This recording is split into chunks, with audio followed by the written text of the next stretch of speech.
Bien, vamos a empezar con este curso de expresión oral y escrita relativo a la expresión escrita y oral. Soy la docente Estela Romana Barbato Matatía, docente de esta materia. La comunicación escrita. Vamos a empezar por la comunicación escrita. Para que exista una comunicación escrita son necesarios 3 elementos: un emisor, un mensaje y un receptor. El emisor es el que produce el texto, ya sea como cuento, artículo, puede ser una misiva, un telegrama, puede ser una investigación, como ser un ensayo, una monografía, etcétera. Para ello es necesario que envíe un mensaje que sea escrito, un mensaje por escrito. Este mensaje debe llegar a un receptor o receptores encargados de descodificar el dicho mensaje escrito. Para ello es necesario que, para poder descodificar, es necesario, uno de los elementos necesarios es que esté en el mismo idioma en este caso. La lengua escrita, es decir, la lengua castellana. La lengua escrita es un sistema de signos lingüísticos manifiestos gráficamente en base a un determinado alfabeto. Y este alfabeto posibilita que se pueda enviar los mensajes por escrito, y también es mucho más fácil la corrección, el ordenamiento y elaboración de dicho mensaje por ser estático, es decir, puede permanecer por mucho tiempo, ya sea en un papel, en una computadora, etcétera. La comunicación escrita se la determina también como comunicación no situada. Eso significa que el receptor o receptores y emisores no comparten el mismo tiempo y espacio, es decir, es una comunicación asincrónica.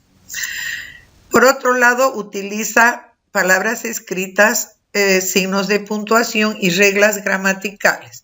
Las palabras escritas, las hemos dicho, se utiliza por medio de ciertos símbolos que son las letras de un alfabeto determinado. Los signos de puntuación nos referimos a las comas, la punto y coma, punto seguido, punto aparte, acentos, etcétera, y reglas gramaticales que nos indican la ortografía, el vocabulario y otros. Es una comunicación elaborada, esto es que se puede corregir y reelaborar el mensaje, también se puede complementar en caso de que esté incompleto. Es una comunicación diferida en el tiempo y el espacio, ya lo hemos dicho, que se elige dónde y cuándo leer, dónde y cuándo interpretar o decodificar el mensaje. Se elige el uso correcto de la sintaxis y la morfología, con mayor precisión la semántica. Para aquellos que más o menos no entienden el significado de estas palabras, semántica se trata, es perteneciente y relativo al significado de las palabras. Se reconoce a la semántica como un estudio del significado de signos lingüísticos y sus combinaciones, y está vinculado al sentido de interpretación de las palabras, expresiones o símbolos. Puedo poner un ejemplo: florero, que deriva de la palabra flor, de la flor, ¿no es cierto? Así también la sintaxis se refiere a unir y relacionar palabras a fin de elaborar oraciones y expresar conceptos de modo coherente. La sintaxis se refiere a que debe ser, las palabras tienen que estar coordinadas y deben tener relación entre sí, tienen que tener lógica. La lingüística se refiere al lenguaje, qué lenguaje se utiliza. También permite la mención a la ciencia que tiene la lengua como objeto de estudio. En este caso, la lengua sería el castellano. Y por último, la morfología se trata simplemente de la formación de nuevas palabras. Esa es una morfología léxica que está ligada al idioma, al léxico, y se define a la estructura interna de las palabras. Por ejemplo, si en su estructura, si su raíz deriva de otra lengua, otro idioma. Antiguamente la morfología se refería a la forma de las palabras, su forma a golpe de vista, por ejemplo, la O, su forma redondeada, etcétera, etcétera. También la comunicación escrita tiene un carácter espacial, tiene tiempo para reflexionar, es decir, tiene más precisión y exactitud en el espacio. Se puede pensar, se puede detener, se puede investigar para que sea precisa y exacta. Las condiciones para la escritura, acá se han puesto 4 condiciones, existen muchas otras, pero estas 4 son adecuadas al tema. Adecuado quiere decir a quiénes y para qué, a quiénes está dirigido y para qué está dirigido, cuál es el objetivo. Una condición efectiva es el cumplimiento, el propósito de la investigación, el propósito del escrito, cuál es el propósito que se busca. También debe ser coherente. La coherencia está muy ligada a la claridad. La claridad es que sea fácil de interpretar, que no sea un escrito como un trabalengua que no se entiende nada. No tiene que tener contradicciones, tiene que estar bien organizado. Y por último, tiene que ser una condición de lo correcto. No debe tener errores, sobre todo ortográficos. No hay nada más desagradable que recibir un escrito con errores ortográficos. Y también morfológicos, semánticos y sintácticos. Bien, ahora vamos a ver sobre la producción escrita. ¿Cómo se la produce? Primero se piensa en un proyecto, se redacta, se revisa y por último se lo edita el limpio. El proyecto, ¿qué significa? Se delimita el tema. En este caso nosotros hemos delimitado 2 temas. Los dúos han definido por un lado uno de los temas, la salud y el bienestar, y por el otro lado es el agua como líquido, elemento vital. Ya está delimitado el tema. ¿Cuál es el propósito de haber elegido dicho tema?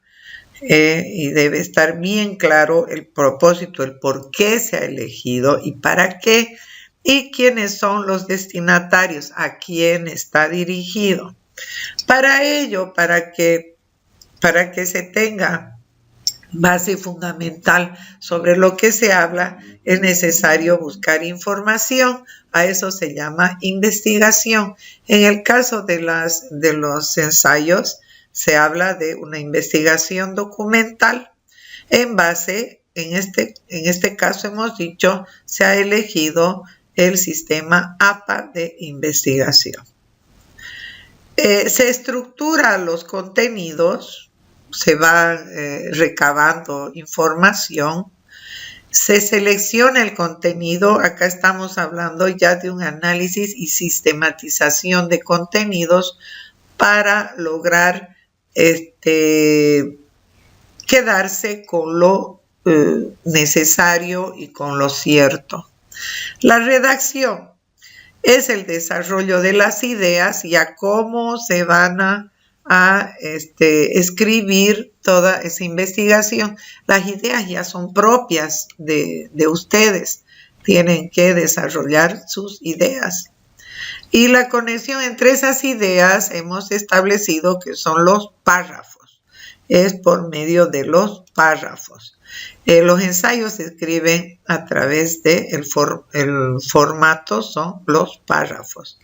Y estos párrafos tienen reglas de puntuación, tienen también, las reglas de puntuación serían el interés espaciado, cuántas líneas se van a ocupar en cada párrafo, y también el vocabulario que se va a emplear. Para esto es necesario que cuenten con un diccionario del tipo Vademecum para tenerlo siempre con ustedes, ya sea en su mochila o en su cartera. Ver la ortografía. Los errores ortográficos no son permitidos a estas alturas en la universidad. Por lo tanto, tienen que perfeccionar esto y uno perfecciona los errores, o sea, no cometer errores a través de la lectura. Es así como ya se ha redactado un borrador. Ahora viene la revisión del borrador de la información completa. Si se ha dividido en capítulos, en temas, en fin. Y se ve si está clara la información. Hemos dicho que fácil de interpretar y está correcta la redacción en cuanto a reglas de puntuación, vocabulario, ortografía. Y ya se ha dado la revisión general del escrito. ¿Y qué nos queda? La edición. La edición es la preparación de lo que se ha escrito. Antes de editar es bueno, después de preparar el escrito, dar una segunda revisión. Y posteriormente se lo transcribe a limpio. Y así tenemos un documento terminado. Vamos a continuar posteriormente a lo que es un texto.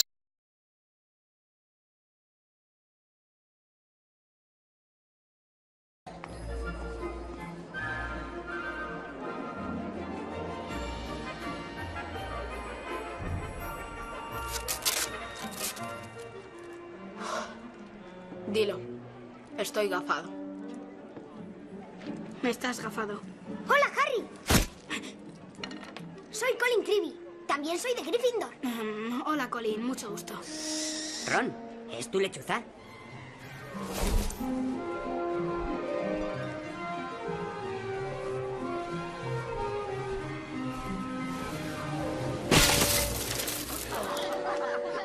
Vaya. Maldito pájaro, qué torpe. ¡Oh, no! ¡Atención, chicos! Weasley ha recibido un Howler. Háblala, Ron. Yo pasé de una de mi abuela y fue horrible.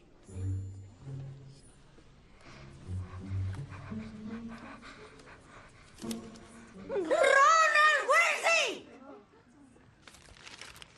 ¡Tú! ¿Cómo te atreves a robar el coche?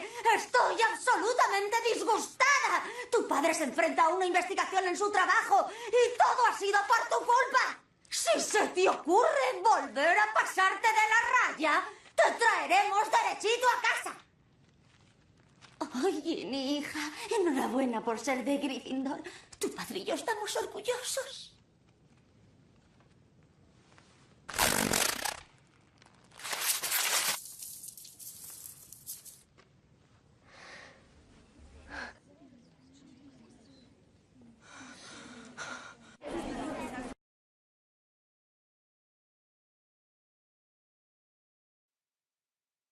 Ahora empezamos a ver lo que es un texto. El texto lo vamos a ver como un conjunto de enunciados cohesionados a un tema central. Es decir, que están unidos lógicamente entre sí, toda la temática del texto de forma monolítica. Tiene un principio y un cierre, es decir, una introducción y una conclusión. Siempre comunica algo, tiene un significado en el contexto que se produce.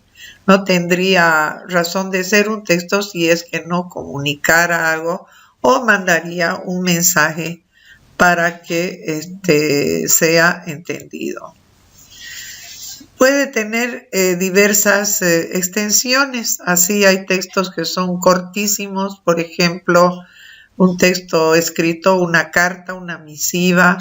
Tenemos trabajos cortos, trabajos más extensos, trabajos que pueden constar de 10 páginas, 20, otros de 200, y tenemos un ejemplo, las enciclopedias que tienen miles de hojas, ¿no es cierto? Entonces puede ser de diferentes extensiones.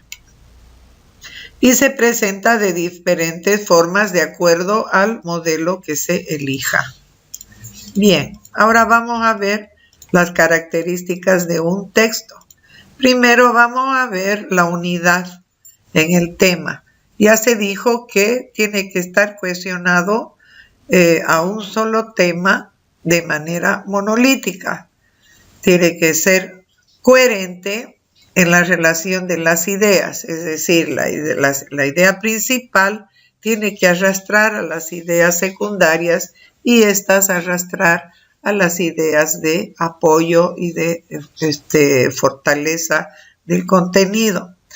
La cohesión está direccionada a las relaciones gramaticales y léxicas.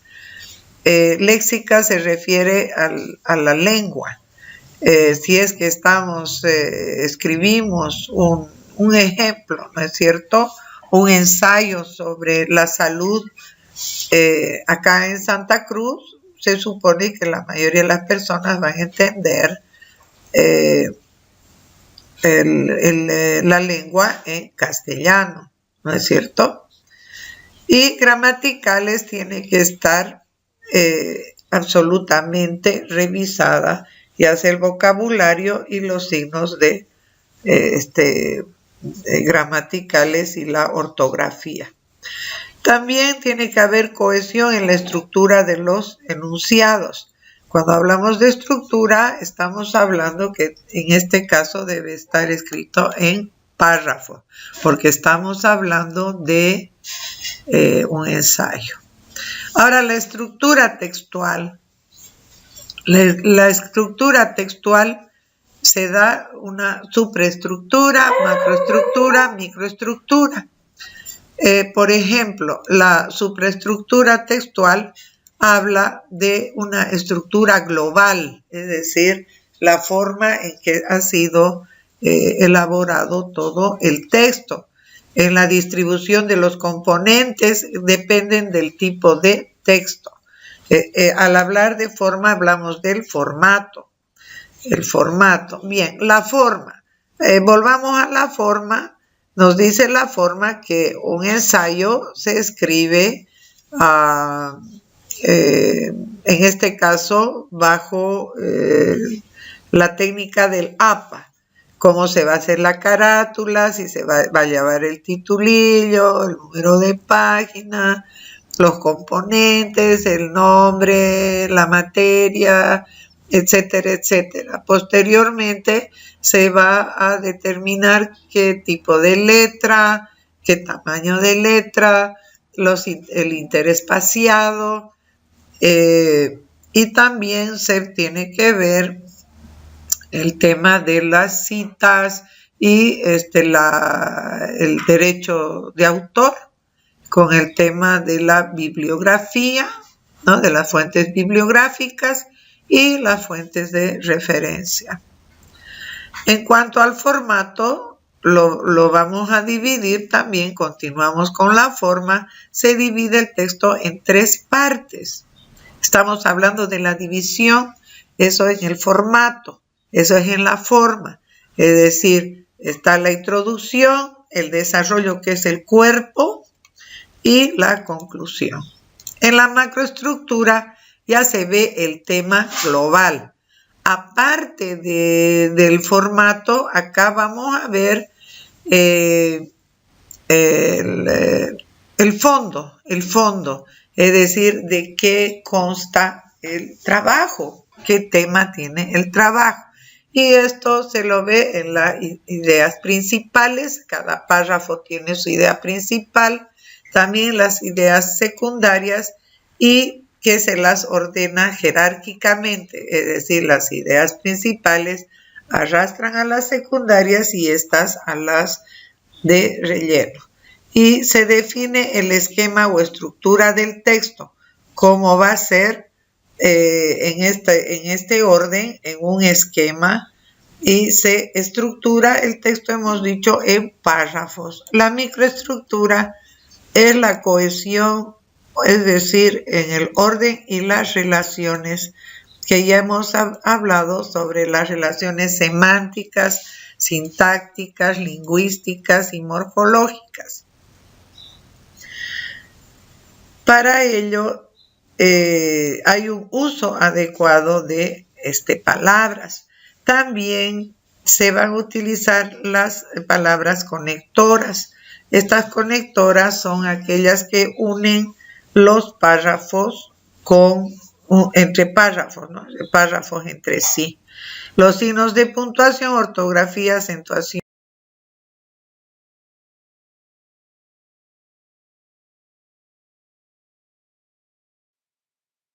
Siguiendo con el tema de la expresión escrita, vamos a ver en esta ocasión el párrafo. ¿Qué es el párrafo? Es la estructura del discurso escrito. Lo vamos a comparar con un discurso verbal. El párrafo tiene una estructura idéntica a la verbal, con la diferencia que se la procesa de manera escrita. Contiene una idea principal acompañada por ideas secundarias y estas acompañadas de ideas de complementación. Termina en un punto y aparte. Ese es el párrafo. Generalmente el párrafo tiene unas 6 líneas y cuando tiene un punto y aparte y se vuelve a escribir, estamos hablando que hemos iniciado otro párrafo. Bien, al igual que lo anterior, el párrafo debe tener coherencia, cohesión, precisión y claridad. Esto ya lo hemos explicado en anterior exposición. El párrafo, según su ubicación, puede ser primero deductivo. En el deductivo contiene la frase tópica al inicio. Frase tópica se refiere a la frase principal. He puesto un ejemplo. La vida es interesante, una caja de sorpresas. Esa sería la frase tópica, la frase principal, y ya contiene frases secundarias. A veces nos da alegría, otras ocasiones tristeza. Esas serían las secundarias, y las frases de complementación. Sin embargo, debemos disfrutar sus manifestaciones porque se la vive una sola vez. Si es que se suprime la última frase, no influye en el contenido de la frase tópica. Después tenemos, según la ubicación, inductiva, donde presenta la frase tópica en el centro o al final del párrafo. Acá he puesto un ejemplo de Hernández, de 1999, en donde la frase tópica, o sea, la frase principal, está al final, que son las flores presentan una gama infinita de colores. Pero vamos a iniciar párrafo de esta manera: hay rosas, claveles y lirios rojos. Las gardenias y las azucenas son blancas, las violetas son moradas. Esas serían las frases secundarias. Y la frase principal o tópica sería: las flores presentan una gama infinita de colores. Habla de lo fundamental. Como pueden fijarse bien, estamos hablando tanto en el deductivo como inductivo, la forma, ¿no? La forma es de párrafo. Acá tenemos dos párrafos perfectamente alineados. Según el tipo de párrafo, tenemos, esto es cómo se presenta el contenido. Si es un párrafo descriptivo, es el que establece o define las características, sea de un objeto, sea de un objeto. Es lo que observamos. Cómo vamos a definir a una persona o cómo vamos a definir un ejemplo, un aparato de televisión. Ahora el ejemplo que se ha puesto es de una persona llamada el conde Manuel. Y dice así, también es un párrafo de 4 líneas. El conde Manuel, aunque pequeño de estatura, ahí está definiendo su característica física, poseía grandes habilidades físicas. Su tez morena semejaba un lugareño de Juárez, sin embargo era de Luana, lugar céntrico de la ciudad. Ese es un párrafo descriptivo de un sujeto determinado. Ahora vamos a ver un párrafo del tipo narrativo. Este es diferente al anterior, ya que en este tipo de párrafo se narra una situación en particular.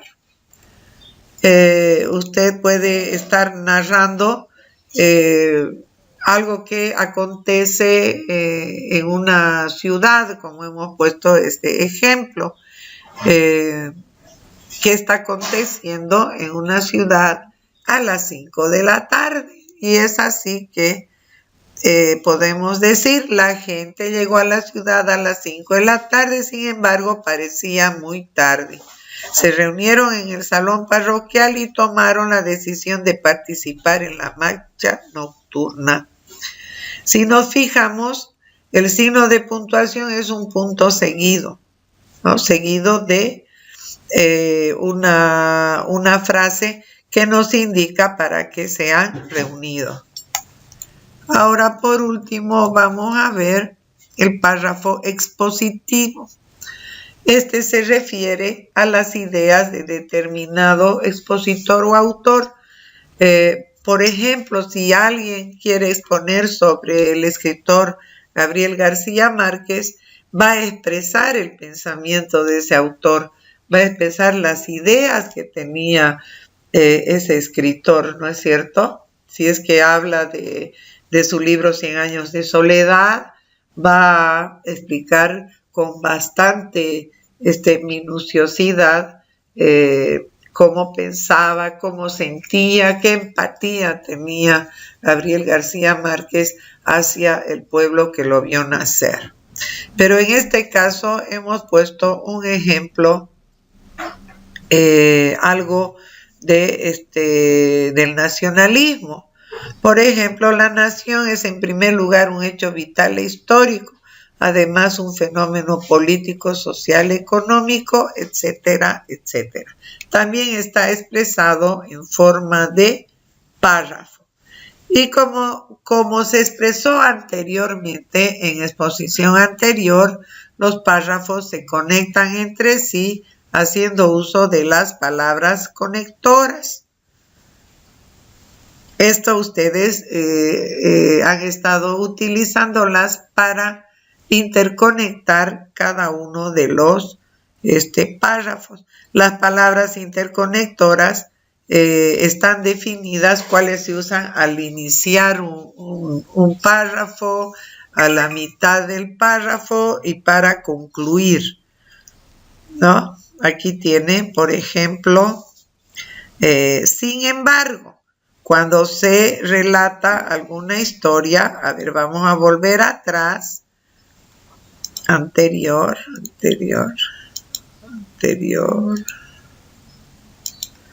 un ratito, a ver, ya, dice, la nación, ¿no?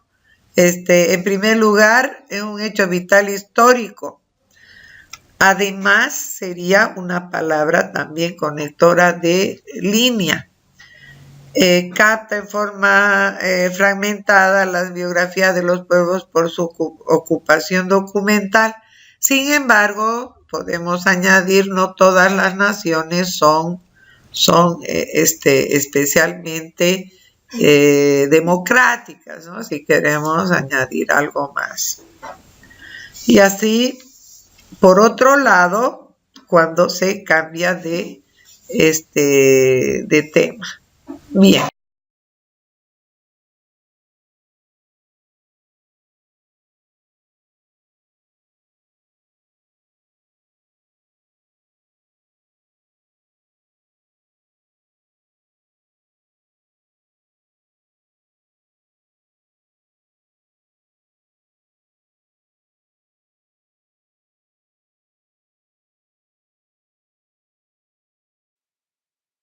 Bien, continuando con la expresión escrita, vamos a ver lo que es un ensayo y cómo hacer un ensayo.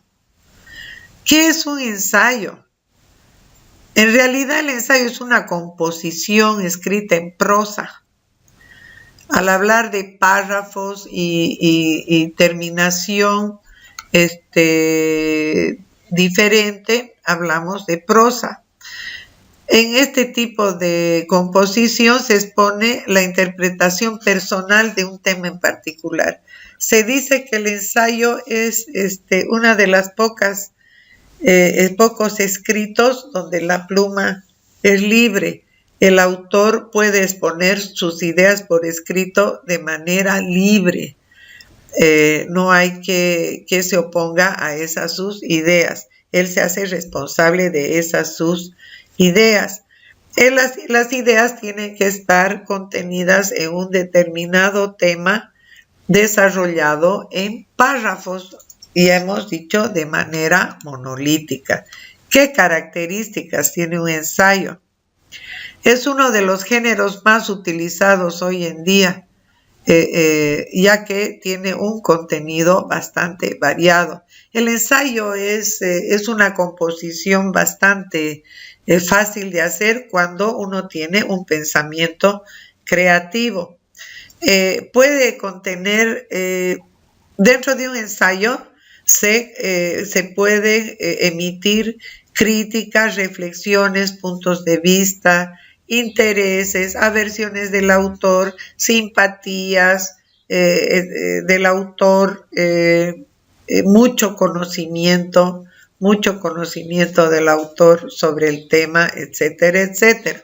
Por lo general, todos los ensayos tienen que ir acompañados de una bibliografía. La bibliografía es importante para respetar el derecho de autor y evitar el plagio.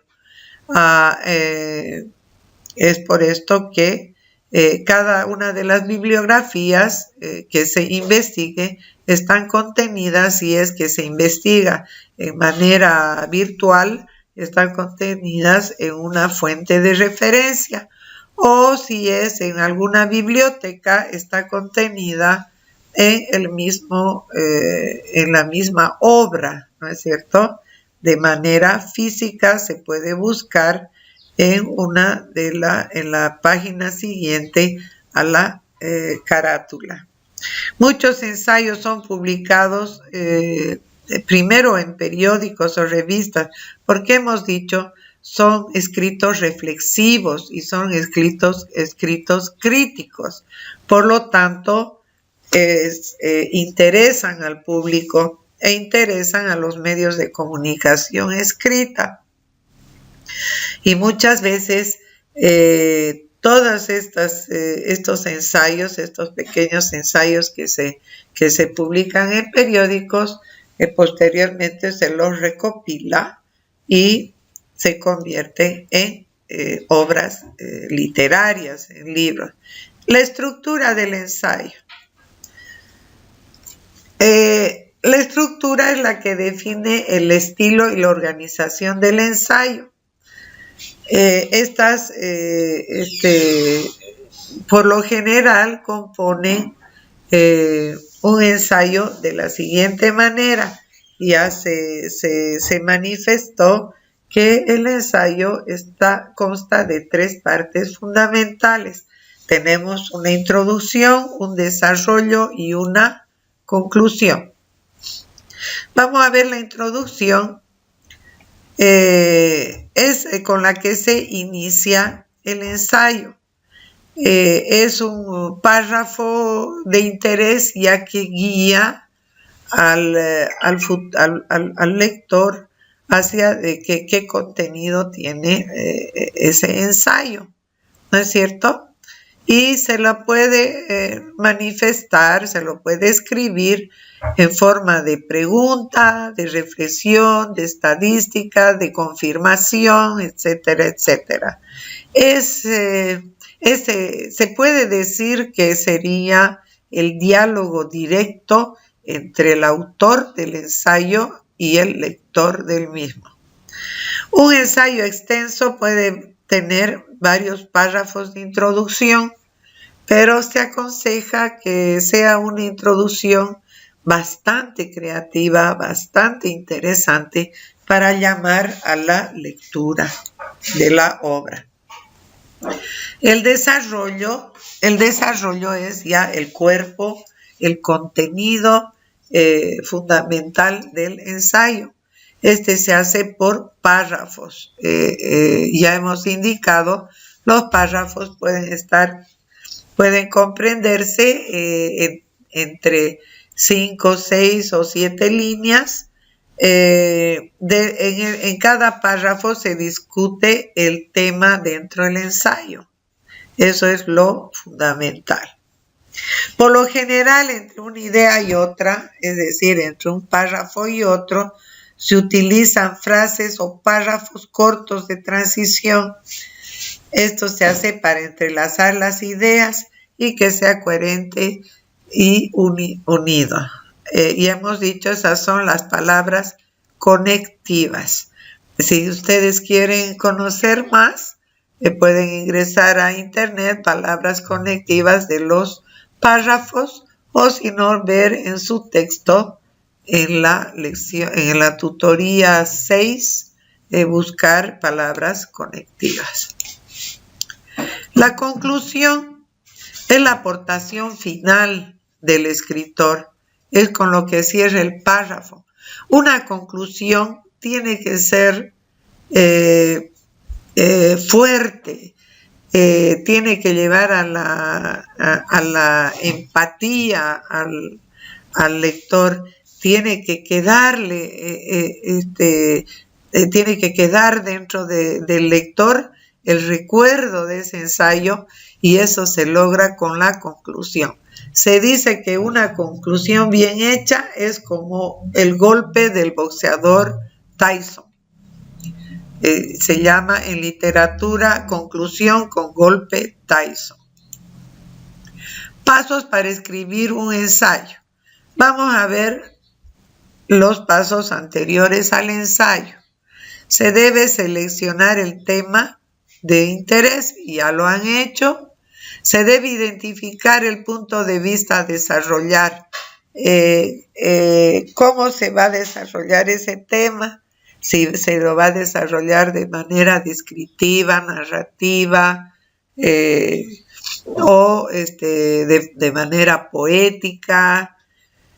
Se debe desarrollar en un esquema todas las ideas que se van, que van viniendo a la cabeza sobre el tema, y en base a eso se busca la información. Acá estamos hablando ya de las fuentes bibliográficas.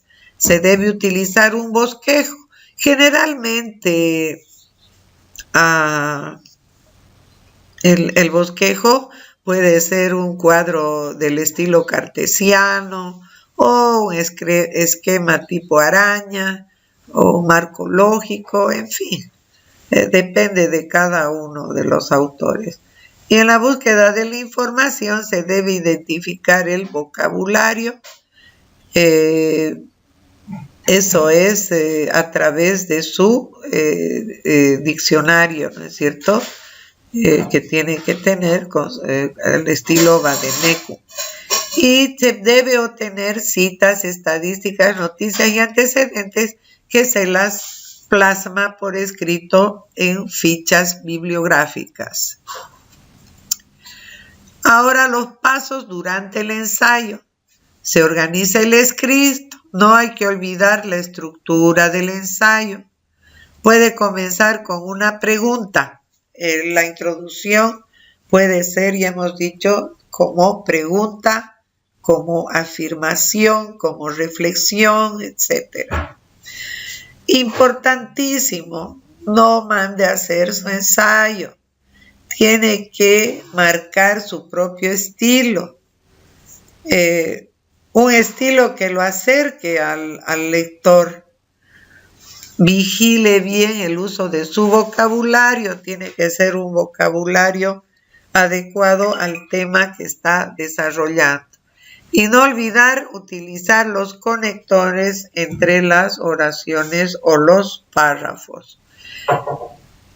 Durante el ensayo, entonces, los conectores pueden ser temporales, espaciales, de ordenación y de razonamiento lógico. Esto lo van a encontrar a mayor detalle en el texto, como se los dije anteriormente. Pasos para escribir un ensayo posteriormente a él. Al tener el borrador debe verificar lo siguiente. Si su ensayo tiene coherencia y si mantiene el hilo conductor de todas las ideas. Si es lógico, no vaya a ser que están hablando de una cosa o escribiendo sobre algo y se pasen a otro tema donde ya van a entrar a la incoherencia. Tiene que ser claramente presentadas las ideas y sobre todo interesantes. No tiene que ser aburrido el ensayo, tiene que ser creativo, tiene que ser absolutamente agarrador, así como una araña agarra su presa en su tela, así tiene que atrapar al lector. Tiene que existir una secuencia lógica, ahí está la coherencia. Mantener buena ortografía, acentuación, puntuación correctas y adecuadas. Y hemos dicho que no es nada agradable que no se mantenga esa secuencia. A veces una coma, un punto varía el significado de una idea y da la idea de otro significado. Mediante la revisión se podrá apreciar el estilo personal. Ahí pone su sello personal. Los criterios para evaluar un ensayo se debe tener presente que se debe haber el contenido, la redacción, la gramática, el vocabulario y la bibliografía. Resumiendo, se debe informar bien sobre el tema. No es que escriba cualquier cosa, investigue mal y su ensayo no tenga ni coherencia, ni contenido, ni siquiera se acerque a la realidad. Y en un enfrentamiento con la realidad se ve que está absolutamente todo mal.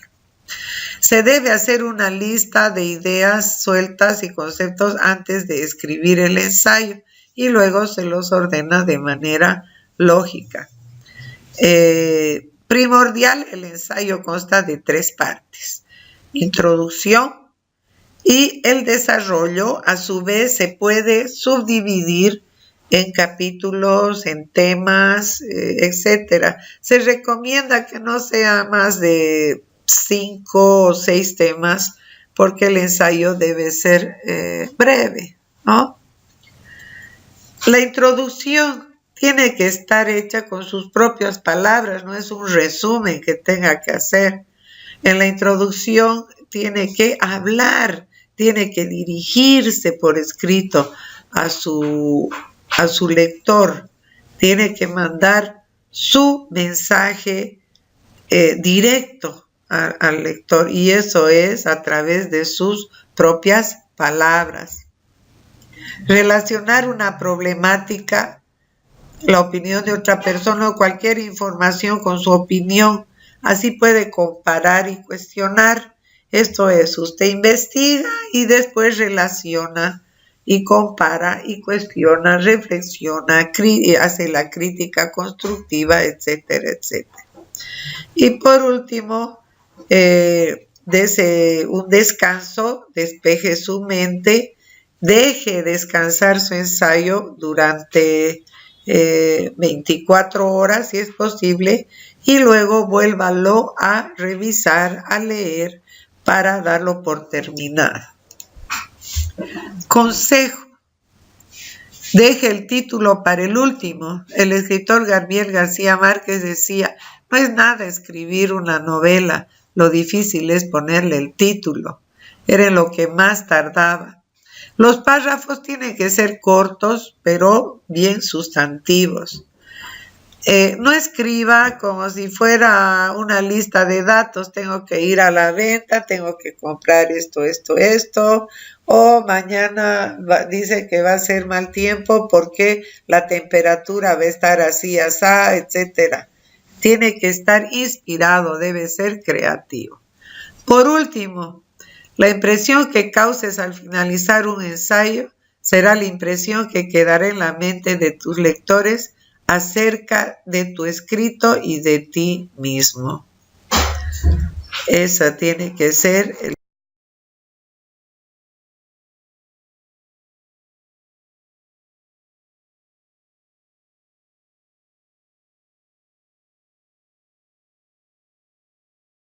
Algunos testigos acusan a mi cliente Getulio de haber intentado matar a su mujer.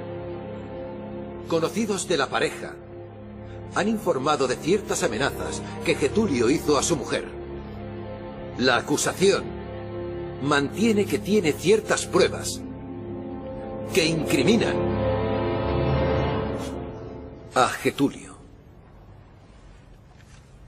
Testigos que acusan, conocidos que informan de amenazas, acusadores que mantienen pruebas.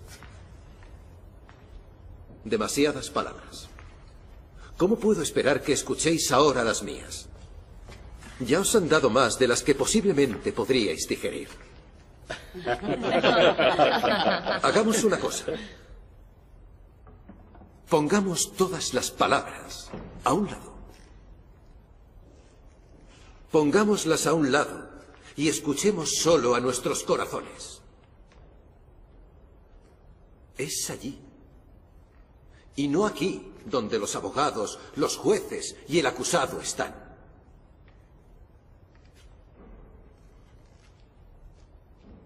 Es ahí, en nuestros corazones, donde distinguimos lo verdadero de lo falso y las palabras de los hechos. No me escuchéis a mí. Escuchaos a vosotros y busquemos la respuesta a esas preguntas en nuestros corazones. ¿Acaso ha sido encontrada el arma del intento de asesinato? No. Eso es un hecho, no palabras. ¿Acaso tiene la mujer del acusado heridas que prueben que alguien en concreto intentó asesinarla? No. Eso es un hecho, no palabras. ¿Sabéis vosotros si tiene el acusado antecedentes por crímenes violentos que apoyen las acusaciones formuladas? No. Eso es un hecho, no palabras. Habéis escuchado demasiadas palabras. En vez de permitir que las voces de los testigos, abogados y jueces resuenen en vuestros corazones, debéis dejar que resuene la única voz digna de fe. La voz de los hechos.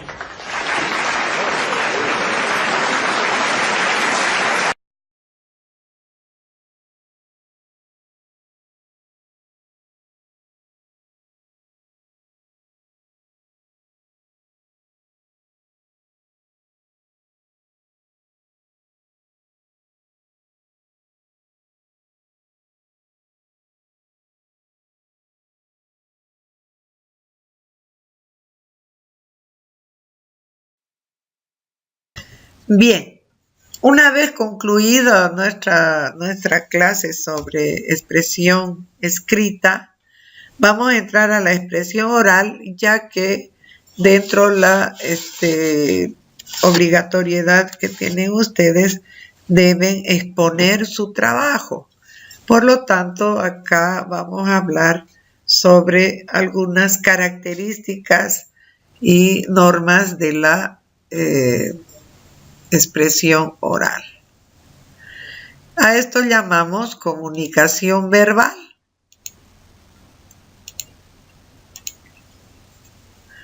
Vamos a hacer una preparación estratégica.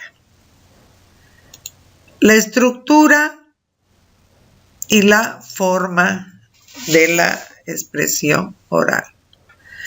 En la estructura tenemos, primero se debe planificar, luego se debe organizar y después se ve la interacción. Posteriormente, la forma como se va a interactuar durante la comunicación verbal, si va a ser una interactuación persona a persona, persona con un grupo y persona al público. Eso lo vamos a ver ahora con tranquilidad. Bien. La etapa de planeación. ¿Cómo ayuda a enfrentar con seguridad los procesos de comunicación? ¿Cómo ayuda a reconocer los propósitos e intenciones que tenemos para comunicarnos? Es importante la planificación o planeación, porque cuando uno puede planificar una charla, en la planificación se dan varios procesos para la comunicación. Uno de los puntos más álgidos es la seguridad. Muchas personas tienen miedo escénico y eso impide que puedan expresar claramente su trabajo, incluso no les sale ni la voz, se ponen nerviosos, empiezan a temblar. Entonces, si ellos planifican con anterioridad cómo van a dar su charla, se ejercitan incluso, va a ser muy fácil para que puedan darla posteriormente a quienes correspondan. Ahora, deben reconocer en la planificación cuál es el propósito de esa charla, las intenciones que tiene para comunicarse con las personas, qué es lo que se busca, la empatía del público, la empatía de un grupo o de una persona determinada sobre el tema que tiene que desarrollar. ¿Qué efecto deseamos lograr en el receptor o receptores de nuestro mensaje?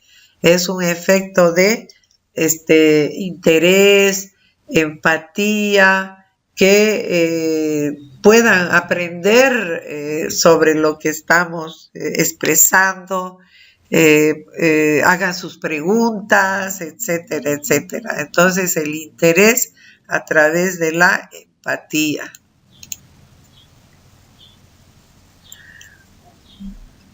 Es bueno responder las siguientes preguntas. Nosotros tenemos que responder.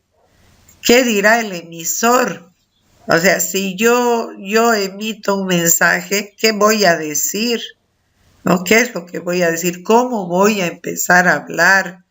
En mi planeación voy a decir, bueno, voy a empezar por la introducción, o voy a empezar con una historia, haré preguntas primero, en fin. Entonces tiene que estar asegurando que su exposición va a empezar de buena manera. ¿A quién o a quiénes me voy a dirigir? Si son estudiantes de primaria, del colegio, o son mis compañeros de la universidad, o quiero dar una charla a mis familiares, o por último dar una charla magistral a personas profesionales. ¿Para qué voy a dar la charla? ¿Para qué? ¿Qué busco? ¿Qué es lo que estoy buscando? Busco mejorar las condiciones en ese tema. Voy a lograr que se haga conciencia en los que me escuchan sobre determinado tema, ¿ya? Y dónde y cuándo voy a exponer. Eso, bueno, ya se determina el lugar. Posteriormente de planear viene la organización. La organización comprende seleccionar el tema, por supuesto. Tengo que organizar las ideas para un mensaje claro y coherente. La ventaja que tienen ustedes es que ya tienen su tema elaborado por escrito. Entonces las ideas ya están organizadas. Simplemente tienen que dividirlas por orden cronológico. El discurso. ¿Cómo voy a desarrollar ese discurso? A través de las ideas que las tengo ya por escrito. Entonces voy a elaborar. Primero empezaré por la introducción, o empezaré por el desarrollo, por el primer capítulo, o por temas, porque a veces hay ensayos que tocan diferentes temas que no están correlacionados. La introducción y la conclusión del tema son fundamentales. La primera para captar la atención del oyente, ¿no? Del receptor o los receptores, y la conclusión para que se vayan con un mensaje en la conciencia. Necesita usar material de apoyo visual, ya sea pantalla, pueden ser papelógrafos, depende en cuál se mueve mejor. Responder las siguientes preguntas. Responderse a sí mismo. ¿Cómo voy a organizar mi mensaje? ¿Qué voy a hacer primero? Primero voy a poner, si tengo diapositivas, las voy a preparar bien para que no me falle nada. El orden cronológico de acuerdo al propósito. Ustedes van a hacer un pechacucha, o sea que sus diapositivas tienen que estar ya preparadas. ¿Cómo va a elaborar su mensaje? De acuerdo a lo que ha escrito. Introducción, desarrollo y conclusión. ¿Y cómo va a presentar su mensaje? Tiene que preparar el material visual de apoyo, que serían las imágenes de el pechacucha en este caso. Organización estratégica del mensaje. Primero se prepara, después se elabora y después viene la presentación. Ustedes ya han preparado primero para escribir su ensayo, han elaborado su ensayo y ahora tienen que encargarse de presentar ese ensayo que han hecho de manera escrita. Ahora lo van a hacer de manera oral. Y está aquí que en la preparación, ¿cuál es su tema central? La especificación de su tema central. ¿Para qué quiero comunicar esa idea? Fijar el propósito, fijar el lenguaje, contenido, estilo, etc. Las ideas preparadas, la introducción, cuerpo y conclusión. Y la presentación de materiales visuales, apoyos visuales. Y hemos dicho, en este caso serían sus diapositivas. Y las funciones va a tener ¿cuál finalidad va a tener su exposición? Va a ser informativa, va a ser persuasiva, quiere reforzar primero el contenido de su mensaje o quiere causar un efecto en el público y provocar identificación con el público, que eso sería la empatía. Bien, hablamos del método Pechacucha, es el método llamado 20-20. El material que se utiliza son 20 diapositivas fijas, sin animación, que se deben exponer en 20 segundos cada una. El tiempo de exposición es de 20 segundos cada una. Por eso se debe aprender a administrar el tiempo total de 6 minutos 7 segundos. La actividad individual, para concluir, elaborar una introducción llamativa y completa para su ensayo. Su relato tiene que ser atractivo, interesante y de estilo propio. Y por último, la conclusión del estilo.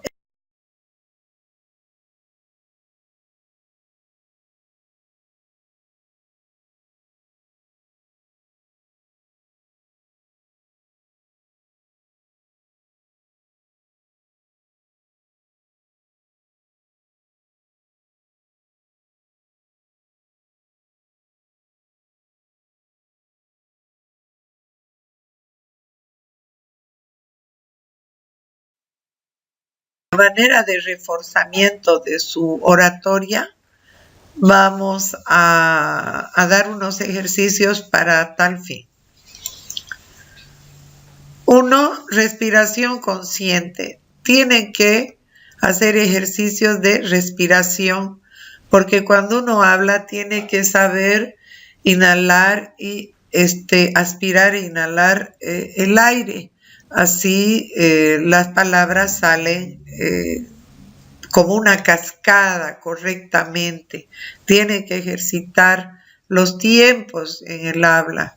Hay personas que hablan más rápido, otros más despacio. No hablen como si les estuvieran persiguiendo. Algunos parece que estuvieran corriendo, ¿no es cierto? Y hablan muy, muy rápido. No se les entiende correctamente. Y otros parece que se estuvieran durmiendo. Entonces tiene que ser un término medio y eso se logra con una respiración consciente. Ustedes saben que respiramos inconscientemente, pero para hablar correctamente debemos respirar conscientemente mientras las ideas se van ordenando en nuestro cerebro. Tenemos que vocalizar bien las palabras y no hablar dentro la boca. A veces no se entiende lo que hablan. Y para eso aquí hay un ejercicio muy bueno. Tienen ustedes las 5 vocales y frente a un espejo hagan este ejercicio de pronunciar las vocales tal como están acá en la diapositiva.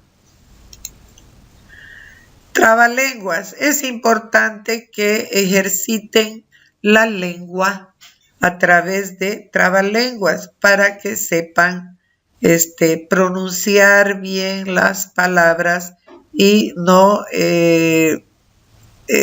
trancarse en algunas palabras que son un poco complicadas para pronunciar. Entonces jueguen con trabalenguas. Trabalenguas son importantes porque la lengua es un músculo y es así que se lo debe ejercitar. Hay que hablar trabalenguas golpeando la lengua bien en los dientes y abriendo los labios correctamente. La visualización positiva. ¿Qué es lo que quiero lograr con esa visualización? ¿Cuál es el resultado positivo que voy a lograr con esta forma de exponer correctamente? Esa pregunta me voy a hacer.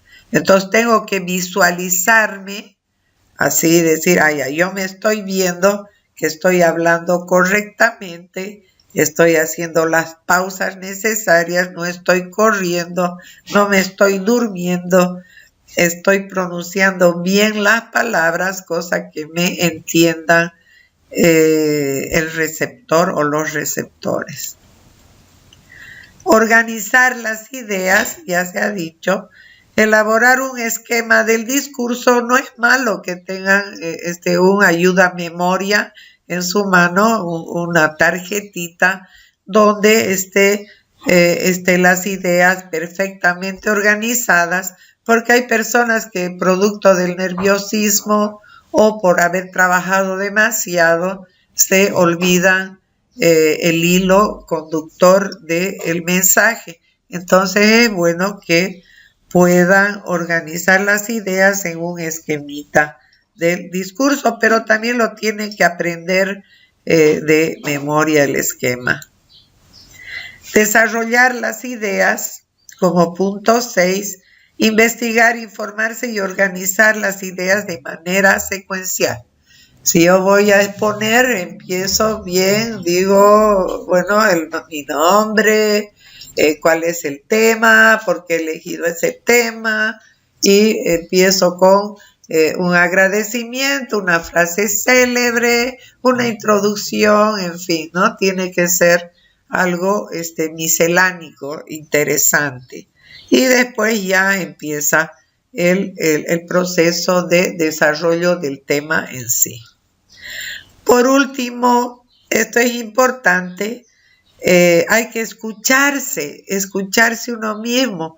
Agarren, lean su ensayo, léanlo, lean lo que les ha tocado. Muchos tienen dúo, se pueden dividir 10 diapositivas uno, 10 diapositivas el otro, y exponer, organizar, escucharse. Y mírense al espejo si están moviendo bien los labios, están pronunciando bien, si su postura es interesante. No se olviden que la ropa que se van a poner es importante. Esa es la investidura de un buen expositor. La investidura es lo que le da la calidad al expositor.